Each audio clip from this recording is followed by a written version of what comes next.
ಇನ್ನದೇ ರಾಯಚೂರಿನಲ್ಲಿ ಹರಿಯುವ ಕೃಷ್ಣಾ ನದಿ ಒಂದಿಷ್ಟು ಆತಂಕವನ್ನು ಸೃಷ್ಟಿ ಮಾಡಿದೆ. ಐತಿಹಾಸಿಕ ಅಲ್ಲಮ್ಮ ಪ್ರಭು ದೇವಸ್ಥಾನ ಜಲಾವೃತ ಆಗಿದೆ. ಕೃಷ್ಣಾ ನದಿಗೆ ಅತಿ ಹೆಚ್ಚು ನೀರು ಬರ್ತಾ ಇರೋದು ನಾರಾಯಣಪುರ ಜಲಾಶಯದಿಂದ. ನಾರಾಯಣಪುರ ಜಲಾಶಯದಿಂದ ಅತಿ ಹೆಚ್ಚು ನೀರು ಬರ್ತಾ ಇರೋದ್ರಿಂದ ಕೃಷ್ಣೆ ಉಕ್ಕಿ ಹರಿತಿದ್ದಾಳೆ.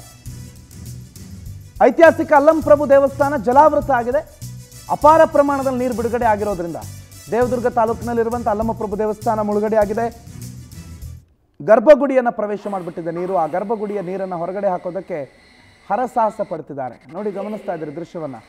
ಸಂಪೂರ್ಣವಾಗಿ ಮುಳುಗಡೆ ಆಗಿ ಹೋಗ್ಬಿಟ್ಟಿದೆ ದೇವಸ್ಥಾನ. ನೀರನ್ನು ಹೊರಗಡೆ ಹಾಕೋದೇ ದೊಡ್ಡ ಸಾಹಸ ಇಲ್ಲಿ. ಗರ್ಭಗುಡಿಯವರೆಗೆ ನೀರು ಬಂದಿದೆ, ಕೃಷ್ಣೆಯ ನೀರು.